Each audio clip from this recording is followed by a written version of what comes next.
Hello friends, welcome back ಸನ್ YouTube channel.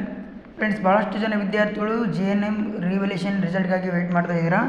Revaluation result ಯಾವಾಗ ಬರುತ್ತೆ, ಇನ್ನೂ ಎಷ್ಟು ದಿನ ಆಗುತ್ತೆ ರಿಸಲ್ಟ್ ಬರೋಕ್ಕೆ, ಅಪ್ಡೇಟ್ ಕೊಡಿ ಅಂತ ಭಾಳಷ್ಟು ಜನ ಕೇಳ್ತಾ ಇದ್ರಿ.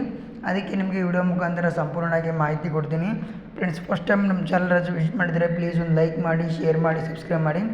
ಫ್ರೆಂಡ್ಸ್, ಯಾರಲ್ಲಿ ಇವಾಗ JNM ರಿವ್ಯಾಲ್ಯೂಯೇಷನ್ ರಿಸಲ್ಟ್ಗಾಗಿ ವೆಯ್ಟ್ ಮಾಡ್ತಾ ಇದ್ದೀರಾ ಅಂಥ ವಿದ್ಯಾರ್ಥಿಗಳದು ನಿಮ್ಮದು ಪೇಪರ್ ವ್ಯಾಲ್ಯೂಯೇಷನ್ ಸಂಪೂರ್ಣವಾಗಿ ಕಂಪ್ಲೀಟ್ ಆಗಿದೆ. ನಿಮ್ಮ ಪೇಪರ್ ವ್ಯಾಲ್ಯೂಯೇಷನ್ ಒಂದು ಯಾವುದು ಬಾಕಿ ಉಳಿದಿಲ್ಲ, ಎಲ್ಲನೂ ಸಂಪೂರ್ಣವಾಗಿ ಕಂಪ್ಲೀಟ್ ಆಗಿದೆ.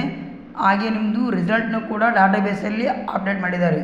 ಇವಾಗ ಬಾಕಿ ಇರೋದು ನಿಮ್ಮ ರಿಸಲ್ಟ್ ಮಾತ್ರ. ನಿಮ್ಮ ರಿಸಲ್ಟ್ ಯಾವಾಗ ಅನೌನ್ಸ್ಮೆಂಟ್ ಮಾಡ್ತಾರೆ ಅಂತ ಅದೊಂದೇ ಬಾಕಿ ಇತ್ತು. ಅದಕ್ಕೆ ನಾನು ಇವತ್ತು JNM ಬೋರ್ಡ್ಗೆ ಕಾಲ್ ಮಾಡಿ ಕೇಳಿದಾಗ ಅವ್ರು ಹೇಳಿರೋ ಮಾಹಿತಿ ಪ್ರಕಾರ JNM ಪೇಪರ್ ವ್ಯಾಲ್ಯೂಯೇಷನ್ ಎಲ್ಲ ಕಂಪ್ಲೀಟ್ ಆಗಿದೆ. ಹಾಗೆ ರಿಸಲ್ಟ್ನೂ ಕೂಡ ನಾವು ಡಾಟಾಬೇಸಲ್ಲಿ ಅಪ್ಡೇಟ್ ಮಾಡಿದ್ದೀವಿ. ಇವಾಗ ನಾವು ರಿಸಲ್ಟ್ ಅನೌನ್ಸ್ಮೆಂಟ್ ಮಾಡಲಿಕ್ಕೆ ಮೇಲೆಯಿಂದ ಯಾವುದೂ ಆದೇಶ ಸಿಕ್ಕಿಲ್ಲ. ನಾವು ಆರ್ಡ್ರಿಗಾಗಿ ಕಾಯ್ತಾ ಇದ್ದೀವಿ. ಮೇಲೆಯಿಂದ ಏನಾದರೂ ಆರ್ಡರ್ ಬಂತು ಅಂದರೆ ನಾವು ರಿಸಲ್ಟ್ನ ಎನಿ ಟೈಮ್ ಎನಿ ಡೇ ಯಾವಾಗಾದರೂ ರಿಸಲ್ಟ್ನ ಅನೌನ್ಸ್ಮೆಂಟ್ ಮಾಡ್ಬೋದು ಅಂತ ನಾನು ಕಾಲ್ ಮಾಡಿದಾಗ ಅವ್ರು ಹೇಳಿರೋ ಮಾಹಿತಿ ಇದು. ಅದಕ್ಕೆ ನಾನು ಸರ್ ಒಂದು ಡೇಟ್ ಅಂತ ಕೊಡ್ಬೋದಲ್ಲ, ಯಾವಾಗ ರಿಸಲ್ಟ್ ಅನೌನ್ಸ್ಮೆಂಟ್ ಆಗುತ್ತೆ ಅಂತ ನಾನು ಕೇಳಿದರೆ, ಸೆಕೆಂಡ್ ವೀಕ್ ಒಳಗಡೆ ನಿಮ್ಮ ರಿಸಲ್ಟ್ನ ನಾವು ಪಬ್ಲಿಷ್ ಮಾಡೇ ಮಾಡ್ತೀವಿ.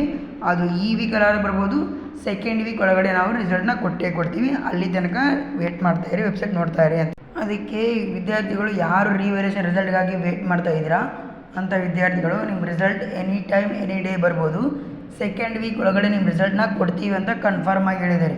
ಇವಾಗ ಏನೂ ಉಳಿದಿಲ್ಲ, ಪೇಪರ್ ವ್ಯಾಲ್ಯೂಯೇಷನ್ ಎಲ್ಲ ಕಂಪ್ಲೀಟ್ ಆಗಿದೆ.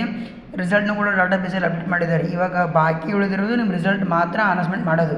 ಅದಕ್ಕೆ ರಿಸಲ್ಟ್ನ any time any day result announcement ಮಾಡ್ಬೋದು. ನೀವು ಫ್ರೀ ಇದ್ದಾಗ ಆವಾಗವಾಗ ವೆಬ್ಸೈಟ್ನ ನೋಡ್ಕೊತಾ ಇರಿ, ರಿಸಲ್ಟ್ ಯಾವಾಗಾದರೂ ಬರ್ಬೋದು.